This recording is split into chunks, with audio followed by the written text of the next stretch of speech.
Hello friends, स्वागत है आप सभी का आपके अपने यूट्यूब चैनल बैंकर्स वाला में। जैसा कि हम लोग पहले से वेट कर रहे थे कि हमारा एक बार नोटिफिकेशन आ जाए तो हमारा जो रोड मैप होगा वो हम यहाँ पे तैयार करेंगे और उसी के अकॉर्डिंग आगे जो हमारी जर्नी रहेगी उसके जो प्लान्स रहेंगे वो हम यहाँ पे देखेंगे। तो हमारा जो मोस्ट अवेटेड था कि एक बार नोटिफिकेशन आ जाए, तो नोटिफिकेशन यहाँ पे आरआरबी का आ चुका है 2025 के लिए। तो जो total of number of vacancy RRB ने यहाँ पे की है इस बार आईबीपीएस के अंदर, पहले तक 43 आरआरबीज अपनी थी इस, और अभी जो अमालगमेशन हुआ है उसके बाद से जो आरआरबीज हमारी हो गई वो 28 आरआरबीज यहाँ पे है। तो इस बार जो नोटिफिकेशन है वो यहाँ पे 31 अगस्त यानी कि कल की डेट के अंदर रिलीज हो गया था। लगभग 11-12 बजे के आसपास उन्होंने ऑफिशियल वेबसाइट के ऊपर डाला था। काफ़ी लेट हो गया था, बहुत सारे चैनल्स वगैरह ने निकाल दिया था बाद मॉर्निंग के अंदर जब मैंने देखा। तो उसके बाद से मैं देख रहा था कि निकाले, लेकिन मैं खुद ऑफिस में था। उसके बाद अभी हम लोग यहाँ पे डिस्कस के बारे में पूरा एक बार गो थ्रू नोटिफिकेशन को भी देखेंगे और जो हमारी स्ट्रेटजी रहेगी उस पर भी हम यहाँ पे फोकस करेंगे। तो 28 आरआरबीज के अंदर हमारा जो टोटल नंबर ऑफ़ वैकेंसी है वो 13,217 है। यहाँ पे लास्ट लगभग मेरे हिसाब से 4-5 सालों के अंदर सबसे ज़्यादा नंबर ऑफ़ वैकेंसी है वो इसी बार आई है। इसमें भी बहुत सारे जो बैंक्स हैं उन्होंने लगभग जीरो या नोट रिपोर्टिंग यहाँ पे की है। तो यकीन मानिए हर बार की तरह यहाँ पे वैकेंसियाँ जो है लास्ट के अंदर हमेशा से ट्रेंड रहा है कि आईबीपीएस बाद में जाके वैकेंसियों को जो है वो इंक्रीज कर रहा है। तो ये आपके सामने एक गोल्डन अपॉर्चुनिटी है। जो भी भाई बहन मेरे दोस्त वगैरह हैं, अगर यहाँ पे जॉब्स वगैरह उन चाहिए, आपको बैंकिंग सेक्टर के अंदर आना है, तो एक बहुत बढ़िया और एक बड़ी अपॉर्चुनिटी आपके सामने है। बिग बिग बिग अपॉर्चुनिटी आपके पास में है, इसको आपको ग्रैब करना है। आप किसी की भी तैयारी कर रहे हैं, फ्रेशर है तो यहाँ पे आप क्लर्क या ऑफिसर का यहाँ पे भर सकते हैं। और अगर आपको एक्सपीरियंस है, 2 साल का एक्सपीरियंस हो, तो आप स्केल 2 की तरफ जाइए। और आपके पास में स्केल 3 का बैंकिंग के अंदर एक्सपीरियंस है तो आप 5 ईयर का अगर एक्सपीरियंस आपके पास में है तो आप स्केल 3 के अंदर चाहिए। तो ये जो अपॉर्चुनिटी है बहुत बड़ी अपॉर्चुनिटी है। मे भी आने वाले सालों के अंदर वैकेंसी आएंगी, लेकिन ये नंबर ऑफ़ वैकेंसी 13,217 वैकेंसी आई। इतनी वैकेंसियाँ मेरे हिसाब से आगे नहीं आने वाली हैं। तो इस अपॉर्चुनिटी को अपने को जाने नहीं देना है। यहाँ पे मैंने बताया नंबर ऑफ़ वैकेंसीज़ का, यहाँ पे 13,217 यहाँ पे टोटल वैकेंसीज आई हुई हैं। यहाँ पे ऑफिस असिस्टेंट की जो क्लरिकल वाली पोस्ट रहती है उसकी है, स्केल 1 की, 2 की और 3 की, सभी की मिला के यहाँ पे आई हुई हैं। और इसमें सभी कैटेगरियाँ हैं, जनरल, ओबीसी, एससी, एसटी, इन सभी की हैं। जो एप्लीकेशन की डेट्स वगैरह हैं वो 1 सितंबर से यहाँ पे चालू होने वाली हैं। मतलब आज से चालू हो गई है, 21 सितंबर तक ये चलेगी। मतलब 1 सितंबर से 21 सितंबर तक आपकी यहाँ पे डेट्स वगैरह यहाँ पे रहेगी फॉर्म फिलिंग की। बाकी जो भी डिटेल्स वगैरह आपको देखनी है, जैसे फॉर्म्स वगैरह कैसे हमें फिल करना है, क्या है, नोटिफिकेशन के अंदर हम यहाँ पे देख लेंगे। इसके अलावा जो आईबीपीएस की वेबसाइट है IBPS.in, वहाँ पे आपको जाना है। उसके अंदर CWE आपको सेलेक्ट करना हो, उसके अंदर होगा CWE RRB। यहाँ पे जाके आपको नोटिफिकेशन भी मिलेगा और साथ ही जो लिंक है कि एप्लीकेशन को भरने का वो भी यहाँ पे मिल जाएगा। अगर आपको एप्लीकेशन फ़िल करने में किसी तरह की कोई समस्या आ रही है तो बैंकर्स वाला के अंदर जो कमेंट सेक्शन है अपना, वहाँ पे आप हमें पूछ सकते हैं।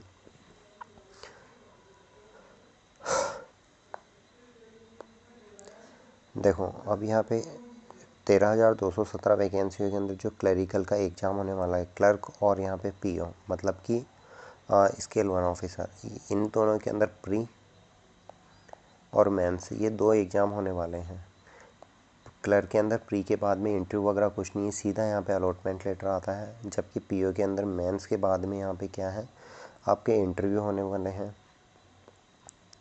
और इंटरव्यू के बाद में यहाँ पे अलॉटमेंट्स आते हैं। तो जो भी आपने यहाँ पे फिल किया, अगर मेरिट के अंदर आप आते हैं तो आपको यहाँ पे अलॉटमेंट लेटर, मतलब कोई भी बैंक अलॉट होता है और उसकी ज्वाइनिंग की प्रोसेस आगे वो बैंक आपका डिसाइड करता है। जो क्लर्क के अंदर है, क्लर्क की जो प्रीलिम्स की एग्ज़ाम होने वाली है वो होने वाली है 6, 7, 13 और 14 दिसंबर को। 6, 7, 13, 14 को यहाँ पे क्लर्क की होने वाली है। और जो PO की है, RRB PO की जो होने वाली है वो होने वाली है 22 और 23 नवंबर को। तो IBPS RRB PO की 22-23 नवंबर को यहाँ पे प्रीलिम्स के एग्ज़ाम होने वाले हैं। उसके बाद में यहाँ पे क्लरिकल के होने वाले हैं 6, 7, 13, 14 दिसंबर को। इसका जो रिज़ल्ट आने वाला है वो आने वाला है 1 फरवरी को। और इसके अंदर क्लर्क PO का हो गया। जो स्केल 2 और 3 होंगे, स्केल 2 एंड 3, इनके अंदर केवल एक सिंगल एग्ज़ाम होने वाली है, वो हमारी 28 दिसंबर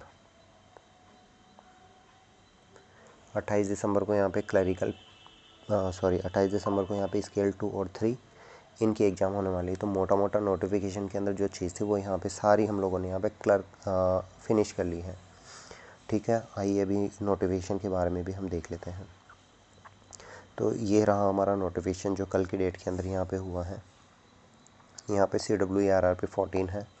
इसके अंदर यहाँ पे ऑफिस असिस्टेंट स्केल 1, 2, 3 चारों पोस्टों के लिए यहाँ पे इन लोगों ने रिलीज़ कर दिया। अमेलगमेशन से पहले यहाँ पे 43 RRBs हुआ करती थी, जो अभी 28 RRBs के अंदर हो गया है। मतलब हर स्टेट के अंदर एक RRB है और उनका एक स्पॉन्सर बैंक है। और पहले तक आता था कि यहाँ पे स्पॉन्सर बैंक का नाम वगैरह वो आता था, लेकिन गवर्नमेंट का अभी नोटिफिकेशन नाबार्ड वगैरह ने भी रिलीज़ किया है, जिसके अंदर शेड्यूल बैंक और सिर्फ जो नाम आता था वहाँ पे बैंक का नाम हटा के सिर्फ गवर्नमेंट का, तो भारत सरकार द्वारा प्रायोजित, सिर्फ इतना लिखा हुआ उसके अंदर आ रहा है। तो किसी बोर्ड वगैरह के अंदर आप देखेंगे, यूट्यूब वगैरह पे सर्च करेंगे, गूगल पे सर्च करेंगे, वहाँ पे जो पहले आता था कि स्पॉन्सर बैंक का इतना % इसके अंदर शेयर है, इतना है, वो सभी अभी हटा दिया है।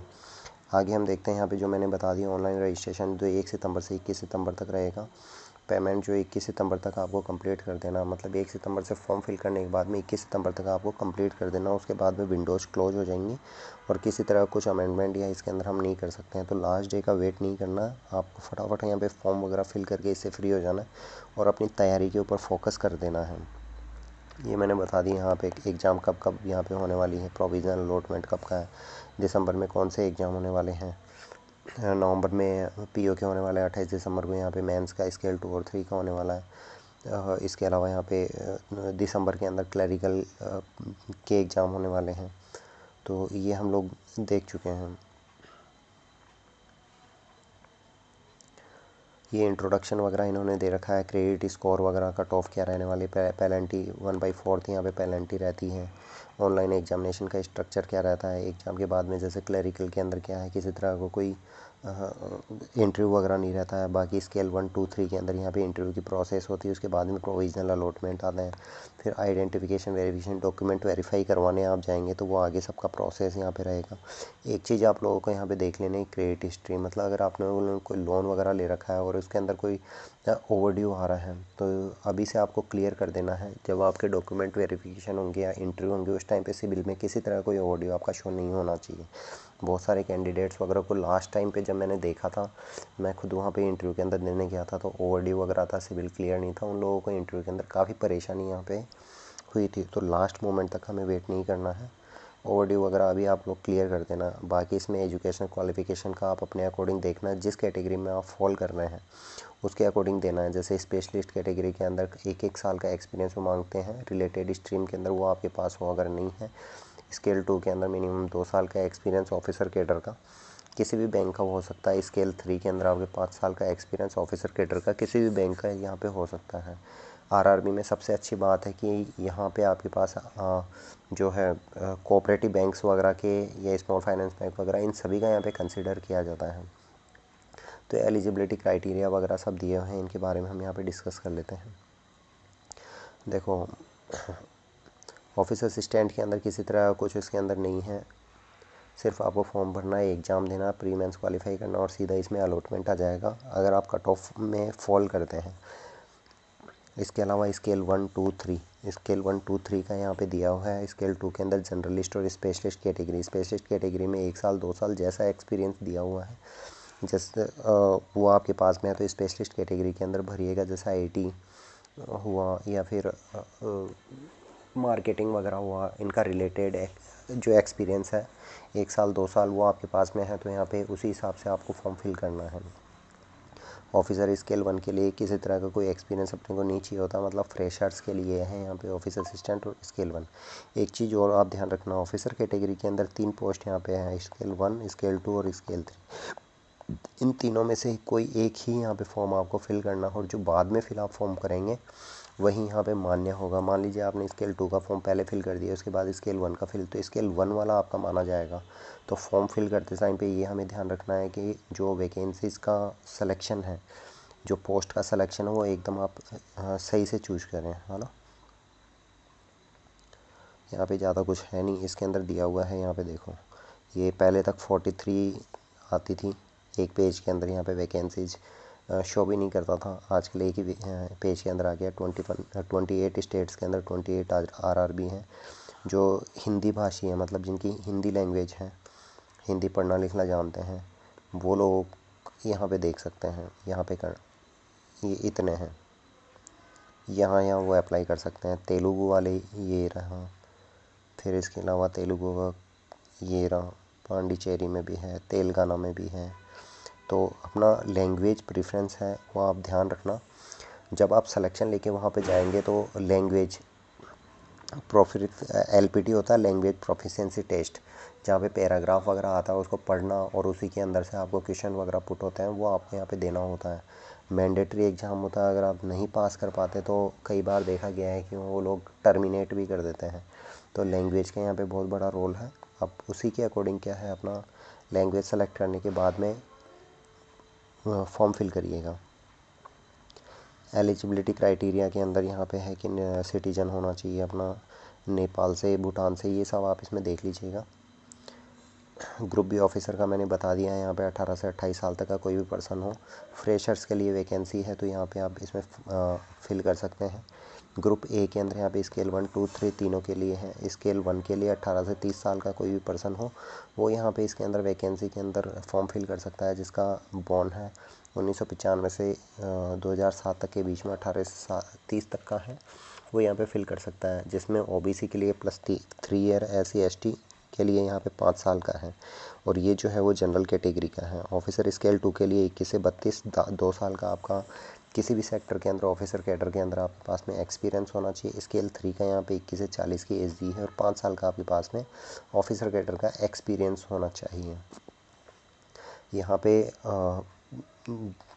मैक्सिमम एज लिमिट जो है, जो ऊपर दिया गया है, जनरल कैटेगरी के लिए है। इसके अलावा अगर आप SC ST में आते हैं 5 साल का, OBC NCL के अंदर आते हैं 3 साल का। फिर अगर PWD हैं, फिर जो डिसेबिलिटी कैटेगरी के आते हैं उनको 10 साल का यहाँ पे दिया हुआ है। एक्स सर्विसमैन वगैरह इसके अंदर आप इस कैटेगरी में आते हैं, तो ये आपका सामने जो है रिलैक्सेशन एज के अंदर दिया हुआ है, इसको भी आप देख के अपना फॉर्म फिल कीजिएगा। फिर कुछ कंडीशंस वगैरह हैं जो दी हुई है सर्टिफिकेट्स के रिगार्डिंग, जो OBC का है, SC ST का है और एक्स सर्विसमैन वगैरह का है, तो गवर्नमेंट की जो गाइडलाइन हो उसी के अंदर आपको यहाँ पे रिजर्वेशन का फ़ायदा मिलेगा। रिजर्वेशन कैटेगरी का फ़ायदा उठाने के साथ में एक चीज़ आप ध्यान रखिएगा, जो कास्ट का सर्टिफिकेट होता है थोरोली चेक होता है। तो इसके अंदर किसी तरह का जो आजकल चल रहा है स्टेट गवर्नमेंट के अंदर, बहुत सारी वैकेंसी के अंदर बाद में जाके अपने को परेशानी, ऐसा कुछ नहीं करना है, और सभी टाइम से अपने को तैयार करवा लेना है। क्योंकि वहाँ जाने के बाद में अगर आप कहते हैं कि मेरे डॉक्यूमेंट में ये कमी है, मेरा डॉक्यूमेंट ये नहीं बन रहा है, वो लोग बहुत बार कंसिडर नहीं करते हैं उस चीज़ को, और आपका डॉक्यूमेंट वेरिफिकेशन वहीं पे स्टॉप हो जाता है। मैंने देखा है कि एग्ज़ाम सेंटर पे 1-2 बंदों के साथ में ऐसा हुआ था कि वो प्रोड्यूस नहीं कर पाए थे OBC का सर्टिफिकेट, तो बहुत सारी जगह पे एफिडेविट लिया गया था, लेकिन कई बार वो कंसिडर नहीं किया जाता है। एफिडेविट उसी केस के अंदर वो लोग लेते हैं अगर नाम में थोड़ी एक आधे स्पेलिंग टाइपिंग एरर वगैरह ऐसा कुछ हो जाता है, जिसमें मौका देते हैं कि बाद में जाके आप उसे सुधार के और सबमिट करवा सकते हैं। तो इन चीज़ों का अभी से ध्यान रखना है, बाद में हमें पैनिक भी नहीं होना है, क्योंकि पूरा फोकस अपना कहाँ होना चाहिए, स्टडी और प्रैक्टिस। बस ये 2 ही चीज़ों के ऊपर अपने को यहाँ पे फोकस रहना है।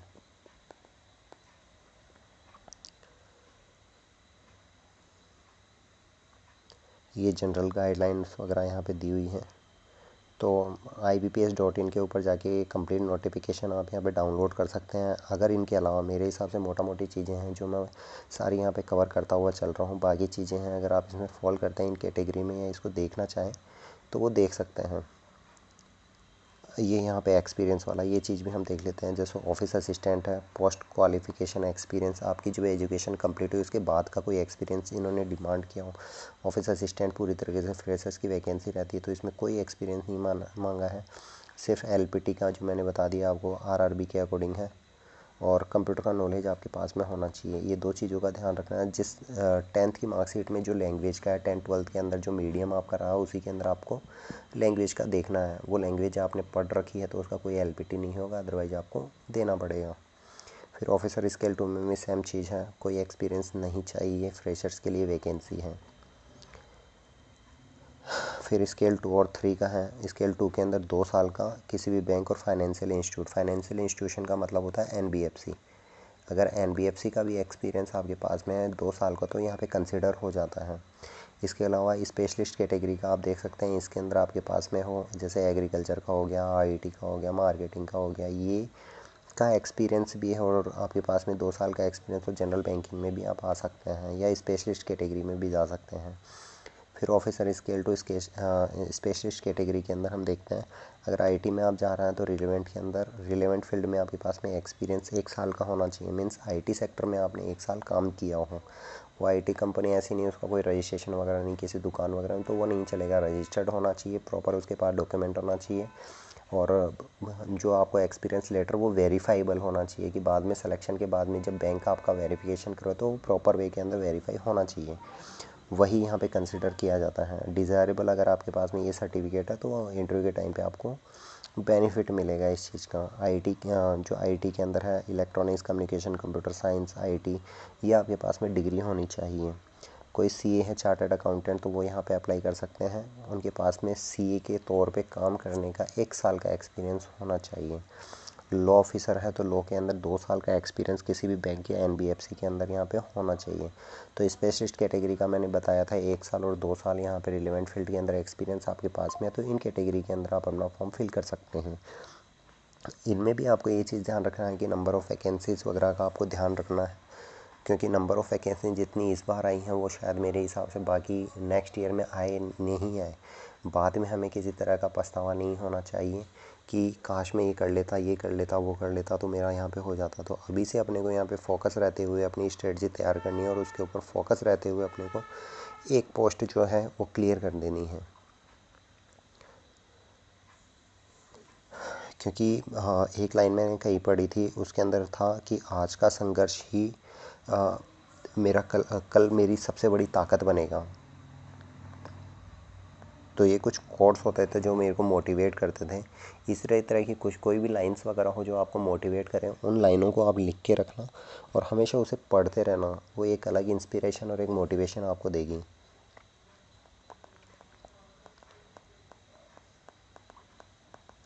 आज का संघर्ष ही मेरी कल की ताकत बनेगा। जब आप गली में से निकलोगे ना ऑफिसर बन के, तो एक अलग रेस्पेक्ट समाज के अंदर आपको मिलेगी, आपके पेरेंट्स की आंखों में एक अलग चमक होगी। तो उसी चीज़ को देखते हुए फॉर्म्स वगैरह आपको फिल करने हैं और अपनी मेहनत करनी है। ट्रेजरी के अंदर भी रिलेवेंट फील्ड के अंदर में या तो CA हो या MBA फाइनेंस हो, और 1 साल का रिलेवेंट फील्ड में आपके पास में एक्सपीरियंस होना चाहिए। मार्केटिंग के अंदर 1 ईयर का एक्सपीरियंस, मार्केटिंग के अंदर ये आपकी MBA होनी चाहिए। एग्रीकल्चर ऑफिसर के अंदर 2 ईयर का एक्सपीरियंस होना चाहिए। Bachelor degree agriculture, horticulture, dairy, animal husbandry, तो ये क्वालिफिकेशन मिनिमम आपके पास होना चाहिए। और ग्रेजुएशन के अंदर जो भी आप डिग्रियां वगैरह कर रहे हैं इसके अंदर मिनिमम 50% मार्क्स यहाँ पे मांगा गया है। इतना आपके पास में होना चाहिए, तभी आप ये स्केल 2 का फॉर्म जो है वो फिल कर सकते हैं। फिर यहाँ पे ऑफिसर स्केल 3 सीनियर मैनेजर, इसके अंदर ग्रेजुएशन की डिग्री आपके पास में होना चाहिए। मिनिमम क्वालिफिकेशन वही 50% का क्राइटेरिया यहाँ पे इन्होंने सेट कर रखा है। इसके अलावा 5 साल का आपके पास में बैंकिंग और NBFC का एक्सपीरियंस होना चाहिए। Minimum 5 year experience as a officer in a bank और फाइनेंशियल इंस्टीट्यूट। अगर ये आप करते हैं तो यहाँ पे ये फॉर्म आप फिल कर सकते हैं। लास्ट ईयर मेरा जो था स्केल 2 क्लियर हो गया था और इस साल अगर पॉसिबल हुआ तो मैं खुद यहाँ पे एग्ज़ाम देने जाऊँगा। तो मिलेंगे किसी मोड पे, वहाँ पे अपनी जर्नी शेयर करेंगे। जब आप सेलेक्ट हो जाएंगे तो अपना ये बैंकर्स वाला चैनल होगा, इसके अंदर एज ए गेस्ट आप यहाँ पे अपनी प्रेजेंट देना और जो आपके बाद के स्टूडेंट्स वगैरह होंगे उन लोगों को गाइड करना, यही मेरी बेस्ट विशेज़ यहाँ पे रहेगी। जितनी भी यहाँ पे एजुकेशन क्वालिफिकेशन वगैरह का दिया है वो 21 और एक्सपीरियंस का 21 नो को कंसिडर किया जाएगा। प्रॉपर डॉक्यूमेंटेशन वगैरह ये सब आपके पास में इसमें होना चाहिए। ये कंडीशंस वगैरह दे रखी हैं, इनको आप गो थ्रू हो लेना। यहाँ पे है प्रोफिशिएंसी इन लोकल लैंग्वेज, ये वाला पॉइंट मैं पहले बता चुका हूँ लेकिन यहाँ पे भी आया है तो इसको अपन देख लेते हैं। ऑफिसर स्केल 2 और ऑफिस असिस्टेंट स्केल 2 और 3 के ऊपर ये बाउंडेशन लागू नहीं होती है, क्योंकि ये पैन इंडिया वाली वैकेंसी है। आपकी कट ऑफ पे डिपेंड करता है। अगर आपने पहले प्रेफरेंस में फिल किया है और आपने कट ऑफ को क्वालिफाई किया है तो यहाँ पे ये पोस्ट आपकी होगी। अदरवाइज कहीं भी आपका पैन इंडिया कहीं भी आ सकता है। तो जो भाई बहन यहाँ पे या जो फ्रेंड्स वगैरह हैं मेरे यहाँ पे तैयारी कर रहे हैं, और पहली प्रायोरिटी हमने नौकरी लगना होगा। हाँ, तैयारी अपने को इसी हिसाब से करनी है। कट ऑफ मार्क्स से कम 20 नंबर ज़्यादा आए हैं अपने, उसी हिसाब से अपने को तैयारी करनी है। लास्ट ईयर शायद मेरे हिसाब से 550 के आसपास वैकेंसी, 550 600 मुझे याद नहीं है, उतनी वैकेंसियाँ थी। उसके अंदर 89 पॉइंट समथिंग 89.9363 कुछ ऐसे मेरे मार्क्स थे। और जो OBC NCL कैटेगरी से जो पहली प्रेफरेंस थी मेरी वो मुझे यहाँ पे मिल गई थी। कट ऑफ शायद 65 के आसपास OBC की थी और 71 के आसपास यहाँ पे जनरल की थी। तो जनरल से कंपेयर करेंगे तो मेरा यहाँ पे कट ऑफ लगभग 18 पॉइंट समथिंग यहाँ पे प्लस में था, और OBC से देखेंगे तो +25 मार्क्स मेरा यहाँ पे कट ऑफ से ज़्यादा था।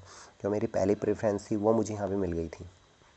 तो आप लोगों को भी इसी तरीके से करना है कि कम से कम 20 नंबर यहाँ पे ज़्यादा अपने आए, इस तरीके से पेपर दे के आना है। जो पेपर हमको देना है, वैसे तो मैं कहूँगा कि 200 में से 200 आए, इसी हिसाब से अटैम्प्ट अपने को करने हैं, लेकिन ये थोड़ा हाई हो जाएगा, बोलना बड़ा मुश्किल हो जाता है। मैं खुद जब एग्ज़ाम में देने जाता था, प्रैक्टिस पेपर पे देता था, तो मेरे जो नंबर आते थे वो 110, 112, 105 इस तरीके से आते थे। और जब फाइनल मार्क्स मेरे एग्ज़ाम के अंदर आए तो 89 पॉइंट समथिंग, कभी मैं 110-11 से ऊपर टेस्ट जो यहाँ पे देता था उसके अंदर कभी उससे ज़्यादा मेरे मार्क्स नहीं आते थे। तो आप लोगों को ज़्यादा से ज़्यादा यहाँ पे प्रैक्टिस करनी है, कॉन्सेप्ट रिवाइज करने हैं और उसी पे फोकस रहना है। और कट ऑफ से कम जैसे लास्ट ईयर की मैं बताऊँ, OBC की कट ऑफ 65 थी, तो आपको मैं बताऊँ मेरे जितने मतलब 100 नंबर मान के चलिए, 100 नंबर की तैयारी हमने को यहाँ पे करनी है कि पेपर चाहे कैसा भी है, मैं 90 से 100 के बीच में अगर लेके आता हूँ तो ये मान के चलिए पहली प्रेफरेंस के अंदर आपका चांस हाई रहेगा कि आपको मिल जाए। बाकी कंपटीशन हर बार बढ़ता जाता है, कोई भी प्रिडिक्ट नहीं कर सकता। कई बार ऐसा होता है कि मैं यहाँ पे कहूँ कि 90 नंबर और कट ऑफ यहाँ पे लगभग 120 नंबर चली गई है, तो क्या रहेगा, आप कहेंगे कि आपने तो कहा था कि 90। तो मैं यहाँ पे प्रेडिक्ट करने वाला कोई नहीं होता हूँ। एग्ज़ाम का पेपर डिपेंड करता है कैसा आ रहा हो, और आप लोगों पे भी डिपेंड करता है आपकी तैयारी कैसी है। लेकिन हमें तैयारी इसी हिसाब से करके चलनी है, कम से कम 20 से 25 नंबर का मार्जिन हमारे बीच में रहे लास्ट ईयर की कट ऑफ के हिसाब से। दूसरा, पहला तो मैंने प्रोफिशिएंसी इन लोकल लैंग्वेज का बता दिया, जिसके अंदर स्केल 2 और स्केल 3 पे ये कंडीशन लागू नहीं होती। ये होती है ऑफिसर स्केल 1 और ऑफिस असिस्टेंट। ये दोनों ही पोस्ट के अंदर क्या है, आपको स्टेट वाइज जो लैंग्वेज है उसी के अकॉर्डिंग भरनी है। जो आपका स्टेट है वहीं से आपको ये फॉर्म फिल करना है, लेकिन किसी दूसरे स्टेट से आप भरते हैं तो वो क्वालिफिकेशन आपके पास में होनी चाहिए। नहीं है तो LPT आपको देना पड़ेगा। यहाँ पे दिया है क्लास 8 के अंदर वो लैंग्वेज अगर आपने पढ़ रही है तो वो कंसिडर किया जाएगा, नहीं तो आपको LPT देना पड़ेगा। और ये आपको प्रोबेशन पीरियड के अंदर ही यहाँ पे क्या है, पास करनी है, उससे आगे का टाइम आपको नहीं दिया जाएगा। क्रेडिट हिस्ट्री के बारे में है, आपका जो सिबिल स्कोर है वो एकदम ठीक होना चाहिए, उसमें किसी तरह का ओवरड्यू वगैरह वो नहीं होना चाहिए। अगर आपका ओवरड्यू वगैरह चल रहा है तो आपको ज्वाइनिंग से पहले वहाँ पे पूरा अपना क्लियर कर देना है, और NOC वहाँ से जो है वो ले लेनी है। किसी तरह का कोई आउटस्टैंडिंग उसके अंदर नहीं होना चाहिए। अगर आप ऐसा करने में फेल होते हैं, following which the letter of offer में भी विड्रॉन और कैंसिल, नहीं तो आपका क्या ऑफर लेटर कैंसिल कर दिया जाएगा। ऐसा साफ साफ यहाँ पे लिखा हुआ है। और इसके ऊपर जो फाइनल डिसीजन रहेगा वो अलॉटेड RRB का रहेगा। सिर्फ IBPS का यहाँ पे एग्ज़ाम कंडक्ट कराने तक का काम रहेगा, उसके बाद जो है IBPS की कोई जिम्मेदारी यहाँ पे नहीं रहती है। अब हम यहाँ पे देख लेते हैं एप्लीकेशन फ़ीस का। ऑफिसर स्केल 1 2 3 और ऑफिस असिस्टेंट। ऑफिस असिस्टेंट में अगर आप SC ST के अंदर आते हैं, PWD है, ASM है, तो इसके अंदर क्या है 175 रुपये आपकी फ़ीस है। नहीं तो सभी के लिए यहाँ पे 850 रुपये। सेम चीज़ यहाँ पे ऑफिसर स्केल 1 2 3 के लिए 175 और 850 रुपये हैं। बस फॉर्म फिल करते समय हमें ध्यान रखना है कि हम जो पोस्ट है वो सही से यहाँ पे सेलेक्ट करें। स्केल 1 2 3 इनमें से किसी को भी हम सेलेक्ट करते हैं तो जो हमारी प्रायोरिटी है उसी को हमें सेलेक्ट करना है और उसी के ऊपर जाना है। यहाँ पे ऑनलाइन जो एग्जामिनेशन का स्ट्रक्चर है वो यहाँ पे दिया हुआ है। जो ऑफिस असिस्टेंट का इसमें 2 ही सब्जेक्ट आने वाली हैं यहाँ पे, रीजनिंग और मैथ। न्यूमेरिकल एबिलिटी को यहाँ पे मैथ बोलते हैं। प्री में क्वालिफाइंग नेचर का यहाँ पे होता है, जिसमें 40-40 नंबर के यहाँ पे रीजनिंग मैथ के क्वेश्चन आने वाले हैं। मीन्स टोटल 80 क्वेश्चन आने वाले हैं और नंबर ऑफ मार्क्स जो है टोटल 80 हैं। यहाँ पे टाइम का बड़ा खेल रहता है। जो रीजनिंग है, रीजनिंग के अंदर आपको 25 मिनट मिलेगी जिसमें आपको 40 क्वेश्चन करने हैं। और मैथ में भी आपको जो है नंबर ऑफ़ क्वेश्चन 40 मिलने वाले हैं और 20 मिनट्स के अंदर इसको सॉल्व करना है। मीन्स यहाँ पे 45 मिनट्स के अंदर आपको 80 क्वेश्चन करने हैं जो 80 मार्क्स के हैं। ये क्वालिफाइंग नेचर का रहता है। पेपर का जो लेवल आता है वो इजी टू मॉडरेट आता है। तो इसी हिसाब से आपको अपनी स्पीड बढ़ानी है कि आप 80 में से 80 करके आएँ, क्योंकि कट ऑफ बहुत हाई रहती है क्लरिकल में। कंपटीशन बहुत ज़्यादा रहता है। कंपटीशन फ्रेशर्स के बीच में रहता है तो कंपटीशन उतना ही ज़्यादा रहता है। इस ऑफिसर स्केल 1 में भी सेम चीज़ रहने वाली है। वही 25 मिनट का रीजनिंग में आपको मिलेगा, 20 मिनट का यहाँ पे मैथ के अंदर मिलेगा। वही 45 मिनट्स आपको मिलने वाली है। 80 नंबर ऑफ मार्क्स के लिए यहाँ पे 80 क्वेश्चन है। फोड़ के आना है, चाहे आप क्लर्क भर रहे हो, स्केल 1 भर रहे हैं, 2 भर रहे हैं, 3 भर रहे हैं, कोई सा भी स्केल आप कर रहे हैं, मैं कह रहा हूँ फोड़ के आना है यहाँ पे कि इस बार मैंने एग्ज़ाम दे दिया, अगली बार मैं इस पोस्ट के लिए नहीं जाऊँगा, अगली बार जाऊँगा तो इससे हायर। अगर आप क्लर्क में सेलेक्ट हो रहे हैं तो नेक्स्ट ईयर ऑफिसर स्केल 1 में देना है। 2 साल बाद वापस वैकेंसी आएगी और वापस से अपने को देना है, स्केल 2 देना है। फिर वापस से जैसे ही एक्सपीरियंस अपना हो, 5 साल का एक्सपीरियंस गेन करेंगे, फिर स्केल 3 के ऊपर जाएंगे। मैं जानता हूँ वीडियो थोड़ा लंबा होने वाला है, लेकिन लास्ट तक बने रहना। इसके अंदर हम सारी स्ट्रेटजी वगैरह क्लियर करने वाले हैं। एक एक चीज़ आपको यहाँ पे मैं बता रहा हूँ। नेक्स्ट वीडियो ऐसा नहीं आने वाला बीच के अंदर कि वापस से इन चीज़ों के ऊपर हम वापस से इन्हीं चीज़ों के बारे में डिस्कस करें हम। देखो, इसी के बीच में एक चीज़ मुझे आ गई कि आपकी जो क्वालिफ़िकेशन है, मतलब कि योग्यता जहाँ तक आपको ला सकती थी वो आपको लेके आ चुकी है। आगे आपकी हिम्मत होगी जो आपकी किस्मत का दरवाज़ा खोलेगी, है ना। क्वालिफ़िकेशन जितनी थी उस हिसाब से आप जहाँ भी जॉब कर रहे हैं, फ्रेशर हैं, इस नोटिफिकेशन तक आ गए हैं। आगे हिम्मत करनी है कि ये मैं कर लूँगा, और वही क्या होगी आपकी किस्मत का फ़ैसला करेगी। 28 दिसंबर तक मेरे हिसाब से सारे एग्ज़ाम क्लियर हो जाने हैं। उसके बाद में शायद ही कोई एग्ज़ाम होगा, जो होगा बाद में सिर्फ इंटरव्यू वाले रहेंगे स्केल 1 2 3 के। लेकिन यहीं तक आपका सारा काम हो जाएगा। इंटरव्यू के अंदर आपकी प्रैक्टिस कितना आपको आता है, बैंकिंग, फाइनेंशियल, वो सब हम सेपरेट में देखेंगे। लेकिन एग्ज़ाम के अंदर मैंने बोला फोड़ के आना है। कट ऑफ से लगभग 20 नंबर ज़्यादा, उतना हम करके आएंगे। ये ऑफिस असिस्टेंट का यहाँ पे जब आप प्री क्वालिफाई कर लेंगे यहाँ पे प्रीलिम्स, उसके बाद में यहाँ पे मेंस आप देने जाएंगे, जिसमें reasoning, computer, general awareness, English language, Hindi English में से कोई एक आपको सेलेक्ट करना है, और न्यूमेरिकल एबिलिटी। 120 नंबर का 120 मिनट का यहाँ पे पेपर होने वाला है। 200 मार्क्स का पेपर होगा। फाइनल कट ऑफ जो इसी से यहाँ पे डिसाइड होती हैं।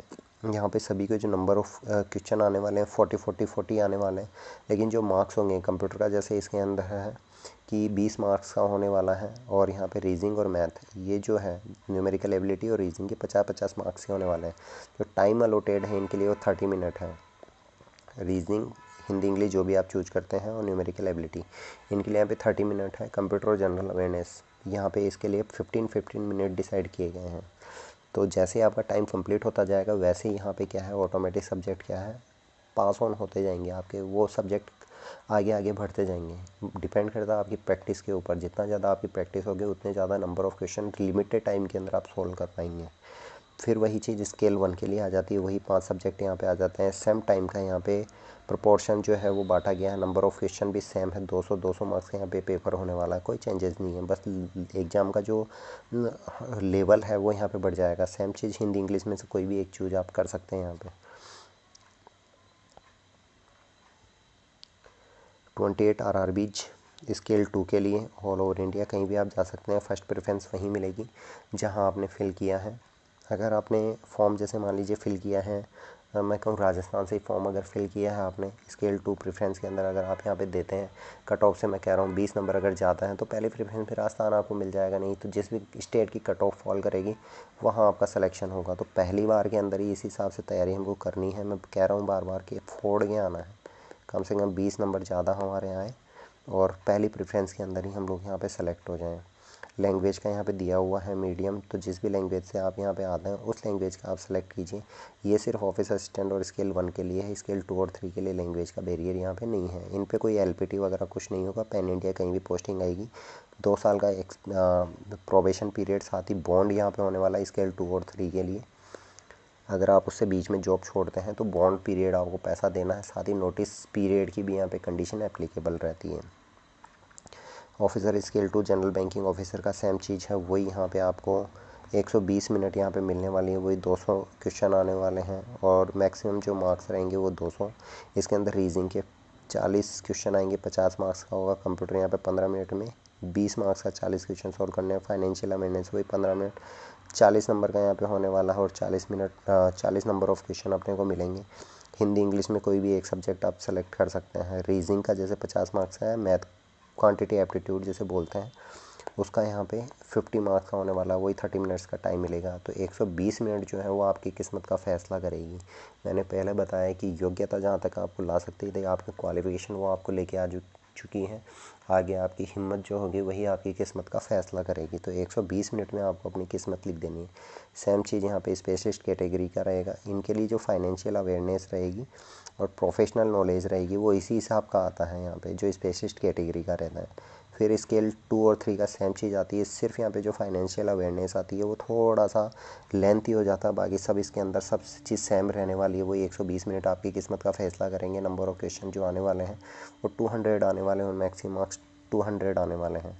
तो हमारा जो ये चैनल के ऊपर फोकस रहेगा, वैसे तो सभी लोगों के लिए, चाहे वो क्लर्क हो, स्केल 1 हो, 2 हो, 3 हो, सभी को हम लोग यहाँ पे गाइड करेंगे। लेकिन मेन फोकस रहेगा हमारा ऑफिसर स्केल 2 और 3 के लिए रहेगा। मैं खुद यहाँ पे स्केल 2 लास्ट ईयर सेलेक्ट हुआ था, इस बार पॉसिबल हुआ तो स्केल 3 आप लोगों के साथ में दूंगा।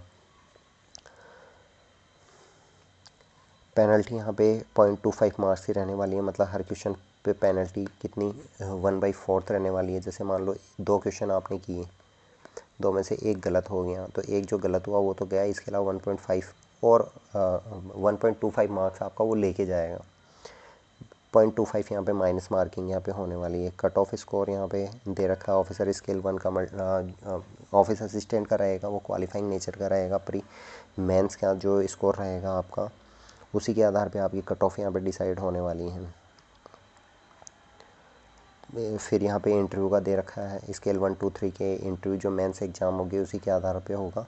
इंटरव्यू के अंदर जो स्केल 1 2 3 का जो यहाँ पे रहता है वो कैसा रहता है, जैसे 200 मार्क्स का यहाँ पे आपका मेंस का पेपर रहने वाला है। ये 200 मार्क्स को 80 के ऊपर वो लेके आते हैं, 80% के ऊपर, और इंटरव्यू वो लेते हैं। इंटरव्यू का 100 मार्क्स का पेपर, 100 मार्क्स का इंटरव्यू रहता है, जिसके 20% वेटेज के साथ में लेके जाते हैं, और इन दोनों का जो मार्क्स होगा 100%, इसके अंदर से वो आप लोगों की मेरिट यहाँ पर डिसाइड करते हैं, और जो मेरिट आती है उसी के आधार पे आपका जो है बैंक अलॉट होता है। ये यहाँ पे सीधा सा इसकी गणित रहती है। तो मेंस की एग्ज़ाम के अंदर अच्छा खासा यहाँ पे फोड़ के आना है अपने को। ये यहाँ पे दिया हुआ है 80-20 का रेशो, ठीक है, फोड़ के आना है। और ये लास्ट ईयर हो कि जिस वैकेंसी के लिए फॉर्म हमने दिया है, अगली बार उसका फॉर्म हम फिल नहीं करेंगे। 10th की मार्कशीट के अकॉर्डिंग नाम होना चाहिए, वो सब यहाँ पे कंडीशंस वगैरह दी हुई हैं। इसके अलावा OBC SC ST से रिलेटेड सर्टिफिकेट के बारे में बताया हुआ है, ये आप वहाँ पे जाके देख सकते हैं, है ना, IBPS.in के ऊपर। ये कंप्लीट नोटिफिकेशन अपना हो गया है। बाकी वही चीज़ है, एग्ज़ाम से 1 घंटा पहले अपने को पहुँचना है वहाँ पे। ये फ़ीस का स्ट्रक्चर वगैरह वो सब दिया हुआ है। फ़ीस के अंदर जो ट्रांजैक्शन की कॉस्ट होगी वो आपको खुद को करनी पड़ेगी। डॉक्यूमेंट्स जो दिए हुए हैं, फ़ोटो, सिग्नेचर, लेफ्ट थंब वगैरह, ये सब आपके पास में कैरी होना चाहिए जब आप फॉर्म, हाँ ये चीज़ हम देख लेते हैं ना। देखो हाउ टू अप्लाई यहाँ पे दिया हुआ है, इसके अंदर क्या है, 1/9 से 21/9 तक यहाँ पे आपके फॉर्म फिल किए जाएंगे। जो ऑफिस असिस्टेंट है स्केल 1 2 3 सब के लिए सेम चीज़ है ना, 1 से 21 तारीख तक। इसके अंदर 850 रुपये फ़ीस है। SC ST PWD के लिए 175, बाकी सभी के लिए 850 रुपये। सेम चीज़ ऑफिस असिस्टेंट के लिए 175, 850 रुपये। ठीक है। यहाँ पे IBPS.in की साइट के ऊपर जाएंगे, वहाँ पे क्लिक फॉर न्यू रजिस्ट्रेशन पे क्लिक करेंगे। ये क्लिक करने से पहले आपको ये चीज़ें हैं जो यहाँ पे कैरी रखनी है, जैसे आपकी फ़ोटो स्कैन होना चाहिए, है ना। फिर यहाँ पे आपका सिग्नेचर, जो भी आप सिग्नेचर करते हैं वो भी आप उसके अंदर रखेंगे। लेफ़्ट थंब इम्प्रेशन रखेंगे। एक हैंड रिटन डिक्लेरेशन है, डिक्लेरेशन का फॉर्मेट इसके अंदर दिया हुआ होगा। वो डिक्लेरेशन का फॉर्मेट अगर नहीं दिया हुआ है तो जब आप फॉर्म फिल करेंगे उसी टाइम पे एक डिक्लेरेशन आता है, तो उस पर चेक मार्क लगाने से पहले वो फॉर्म सबमिट नहीं करने देता। वो यहाँ पर आपको ब्लैंक पेपर के ऊपर अपनी रेगुलर जो हैंड राइटिंग है उसके अंदर यहाँ पे करना और उसको अपलोड करके रखना है। अपलोड करने के बाद में जब डॉक्यूमेंट वेरिफिकेशन के लिए आप जाते हैं तो कंसर्न IBPS क्या है, कंसर्न बैंक को वो अपलोड देता है वो डॉक्यूमेंट, और डॉक्यूमेंट वेरिफिकेशन के टाइम पे आपको वहाँ पे वो लिखवाते हैं वैसा सेम है। अगर मिसमैच रहता है तो आप यहाँ पे डिबार किए जा सकते हैं।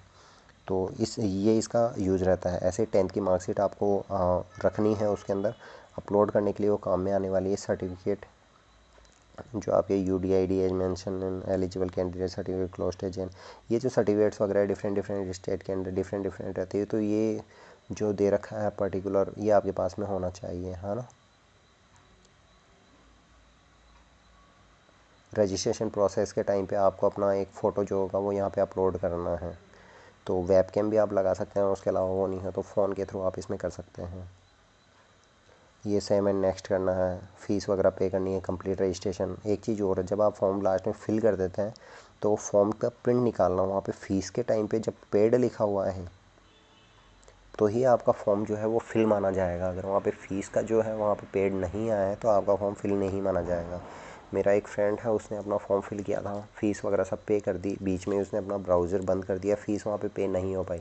बाद में उसने बहुत मेल्स वगैरह सब कुछ किया IBPS को, लेकिन कोई कंसिडर नहीं करता। एक बार एक लास्ट डेट आपकी निकल गई, बहुत फॉर्म भरे जाते हैं, तो लास्ट डे के बाद में कोई भी आपका फॉर्म वगैरह कोई भी आपका क्वेरी हो वो कोई कंसिडर नहीं किया जाता है। तो इस चीज़ का अपने को ध्यान रखना है ना। मोड ऑफ पेमेंट ऑनलाइन ही होना है, किसी तरह का और मोड ऑफ पेमेंट नहीं है। ये बाकी नोटिफिकेशन में जितनी ज़रूरी चीज़ें थी वो सब हमने यहाँ पे कवर कर लिए। फिर भी अगर आपको कुछ चीज़ समझ में नहीं आए तो इसी वीडियो के लास्ट में कमेंट का सेक्शन रहेगा, उसके अंदर जाके आप यहाँ पे कर सकते हैं। यहाँ पे edit window for candidate to modify correction application form. देखो ये क्या है, जब आपकी लास्ट डेट होगी 2-3 दिन का टाइम इनको दिया जाएगा विंडोज़ को ये करेक्ट और मॉडिफाई करने के लिए, लेकिन हमें लास्ट डे का वेट नहीं करना है। लास्ट डे से पहले पहले आपको अपना फॉर्म फिल कर देना है। लास्ट डे के चक्कर में रहेंगे तो हो सकता है बाद में जाके हमें परेशानी उठानी पड़े, तो वो चीज़ अपने को नहीं करनी है। लास्ट डे का वेट नहीं करना, अभी अपना फॉर्म सही तरीके से अपने को फिल कर देना है, और किसी तरह की फॉल्स इन्फॉर्मेशन यहाँ पर अपने को नहीं देनी है। फॉल्स इन्फॉर्मेशन देने के टाइम पे बाद में वो एविडेंस मांगते हैं वहाँ पे, अगर आप प्रोड्यूस नहीं कर सकते तो बाद में प्रॉब्लम हो सकती है। तो फॉर्म जो है वो देख के अपने को फिल करना है ना। मेल ID वगैरह प्रॉपर होनी चाहिए, मोबाइल नंबर प्रॉपर होना चाहिए, नेम वगैरह सब कुछ, स्टेट वगैरह जो भी आप देख रहे हैं ये सब चीज़ें पहले से ही देख के और फिर भरिएगा। और ये कोई नॉर्मल 5वीं या 10वीं का पेपर नहीं है जहाँ पे आप इतनी सारी गलतियाँ करेंगे। बैंक के अंदर जाने वाले हैं, सबसे वॉलेटाइल रहती है मनी जिसके साथ में आप डील करेंगे, तो कैजुअली नहीं लेना, अच्छे से फॉर्म को फिल करना है। ये जनरल इंस्ट्रक्शन वगैरह है कैंडिडेट्स के लिए, तो वो फिल कर सकते हैं, देख सकते हैं एग्ज़ाम सेंटर में क्या करना है क्या नहीं करना है वो सब चीज़ें। और ज़्यादा इसके अंदर घुसना भी नहीं है क्योंकि PhD नहीं करनी है हमें, है ना। ये नंबर ऑफ़ वैकेंसीज़ का यहाँ पे दे रखा ऑफिस असिस्टेंट का, देख लीजिएगा जिस भी स्टेट के अंदर आप फॉल कर रहे हैं उसी स्टेट के अंदर से वैकेंसी फिल करें, नहीं तो LPT वाला चक्कर यहाँ पे आने वाला है। इसके अलावा ये इतनी सारी नंबर ऑफ़ वैकेंसी है, इस पर अच्छी खासी वैकेंसी है। बहुत सारे बैंकों ने कम वैकेंसी यहाँ पे दी है, जैसे यहाँ पे 000 करी है, ये बाद में जाके रिपोर्ट करने वाले हैं, तो नंबर ऑफ़ वैकेंसी बाद में बढ़ेगी। हर बार का IBPS का रहा है जो बाद में जाके इन्होंने वैकेंसीज को इंक्रीज किया है। तो नंबर ऑफ़ वैकेंसीज पे हमें फोकस नहीं करना है, सभी के लिए आई है, लेकिन आपको अपनी सिर्फ एक पोस्ट के लिए यहाँ पे जंग लड़नी है। ये ऑफिसर स्केल 2 के लिए वही 28 स्टेट के अंदर 28 RRB, जिस भी RRB में आप फॉल करते हैं तो यहाँ पे फॉर्म फिल कीजिएगा। अच्छी खासी नंबर ऑफ़ वैकेंसी, ये देखिए अच्छी खासी वैकेंसी यहाँ पे हो रखी है कर्नाटक विकास ग्रामीण बैंक के अंदर। यहाँ पे कर्नाटक ग्रामीण बैंक के अंदर 500 है, केरला में 250 है, 150 ओडिशा में है, 500 यहाँ पे राजस्थान में है, यूपी ग्रामीण बैंक में भी 500 पोस्ट हैं। तो अच्छी खासी नंबर ऑफ़ वैकेंसी यहाँ पे हमें देखने को मिल रही हैं। ऐसे ही जनरल बैंकिंग ऑफिसर में स्केल 2 के अंदर यहाँ पे देखिए नंबर ऑफ़ वैकेंसी, अच्छी खासी नंबर ऑफ़ वैकेंसी है। 400 वैकेंसी यहाँ पे राजस्थान ग्रामीण बैंक ने इस बार दी है, तेलंगाना ग्रामीण बैंक ने 100 दी है, छत्तीसगढ़ ने। बाकी भी ये जितने बैंक हैं जिन्होंने 0 0 0 0 कर रखा है, ये बाद में कहीं ना कहीं अभी इनकी प्रोसेस चल रही है, इंटरव्यू वगैरह चल रहे हैं, तो बाद में जाके ये लोग डिक्लेयर करने वाले हैं अपनी वैकेंसी वगैरह, तो नंबर ऑफ़ वैकेंसी ज़रूर इंक्रीज होगी। आपको इन चीज़ों के ऊपर कोई आर्ग्यूमेंट नहीं करना, बहस नहीं करनी, सोचना नहीं है, सिर्फ अपने को एक पोस्ट के लिए जंग लड़नी है। और स्केल 2 और स्केल 3 उन सभी के लिए एक अच्छा सुनहरा मौका है जो प्राइवेट सेक्टर के अंदर जॉब कर रहे हैं। जो भी भाई बहन प्राइवेट सेक्टर के अंदर जॉब कर रहे हैं, ये उनके पास में एक अच्छी अपॉर्चुनिटी है गवर्नमेंट सेक्टर के अंदर आने की। तो इस अपॉर्चुनिटी को छोड़ना नहीं है, आपको तुरंत ग्रैब करना है। ये यहाँ पे स्केल 2 आईटी की, स्केल 2 सीए के लिए ये नंबर ऑफ़ वैकेंसी, ये यहाँ पे लॉ के लिए, ये यहाँ पे ट्रेजरी मैनेजर के लिए, यहाँ पे मार्केटिंग ऑफिसर के लिए, स्केल 2 एग्री ऑफिसर के लिए, ये स्केल 3 के लिए नंबर ऑफ़ वैकेंसी यहाँ पे देखो। जहाँ पे 0 है ये मत देखना कि 0 है तो वैकेंसियाँ नहीं आएगी, डेफिनेटली आएगी। अभी इनकी जो प्रोसेस है यहाँ पे चल रही है, तो बाद में जाके ज़रूर वैकेंसियाँ ये लोग करेंगे। अभी इन्होंने रिपोर्ट नहीं किया है। ये आपकी एग्ज़ाम सेंटर के बारे में, जिस स्टेट के अंदर है तो मेन मेजर सिटी जो है वहाँ पे एग्ज़ाम के सेंटर्स वगैरह आपके आने वाले हैं।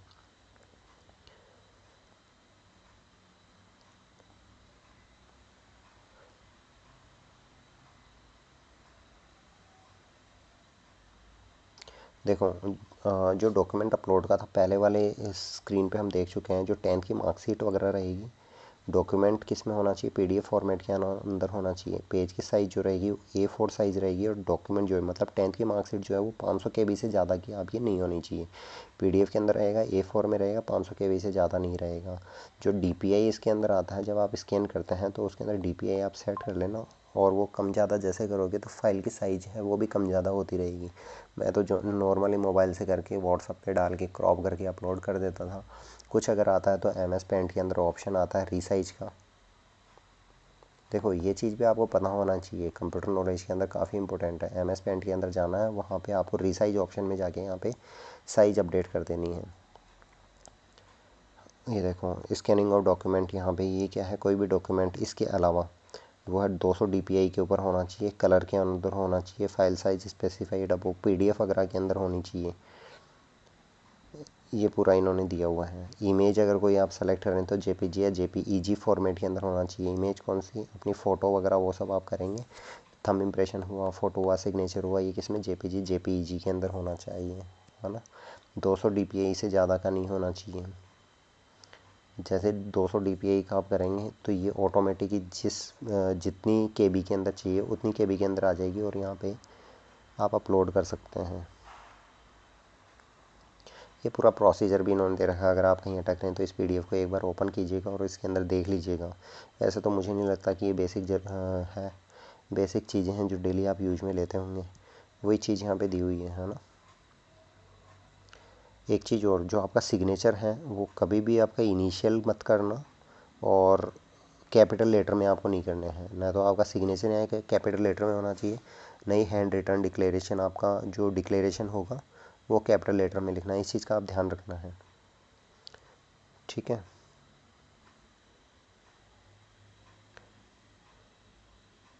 बाकी SC ST OBC वगैरह के जो फॉर्मेट्स वगैरह EWS के वो सब यहाँ पे दिए हुए हैं ना। तो जिसका जो फॉर्मेट है अपने स्टेट के अंदर देख के परफॉर्मा वगैरह उसी हिसाब से आप फिल कीजिएगा। तो ये 7 कितना हुआ, 67 पेज का यहाँ पे था अपना, और कंप्लीट हो गया है। तो मैंने बता दिया IBPS RRB का 1 तारीख से लेकर 21 तारीख तक यहाँ पे फॉर्म की डेट है। 13,000 प्लस यहाँ पे वैकेंसियाँ हैं। बहुत सारे बैंकों ने यहाँ पे 0 रिपोर्ट की है, वो बाद में जाके रिपोर्ट करेंगे तो नंबर ऑफ़ वैकेंसी जो है वो बढ़ने वाली हैं। लेकिन हमें सिर्फ एक पोस्ट के लिए यहाँ पे फ़ाइट करनी है। आज की जो मेहनत होगी आपको, वो आपकी कल की किस्मत यहाँ पे लिखेगी। उसी चीज़ को ध्यान में रखते हुए हमें फ़ाइट करनी है। जो स्केल 2 और 3 के हैं उन लोगों के लिए रेगुलर मैं यहाँ पे वीडियोज़ वगैरह लाता रहूँगा। यहाँ पे क्लर्क, ऑफिसर, इन दोनों के लिए भी जो जनरल फाइनेंशियल अवेयरनेस की चीज़ें वो बहुत काम की हैं, तो वो लोग भी यहाँ पे जुड़ें, ज्वाइन करें, चैनल को लोग रेगुलर वॉच करते रहें। बाकी स्केल 2 और स्केल 3 जितना हो सके उतना यहाँ पे देखना और चीज़ों को रिवाइज करना, जितना पॉसिबल होगा उतना मैं यहाँ पे मैटर यहाँ पे डाल दूँगा और चीज़ों को बार बार रिवाइज करते रहना। बाकी की जो स्ट्रेटजी रहेगी वो एक दो दिन के अंदर हम वीकली सेशन करते रहेंगे, उसके अंदर हम यहाँ पे डिस्कस करते रहेंगे। साथ ही यहाँ पे अगर कुछ भी आपको यहाँ पे पूछना हो तो कमेंट सेक्शन हमेशा ऑन है, कमेंट्स के अंदर जाना, जो भी आपकी क्वेरी है वहाँ पे कमेंट डालना।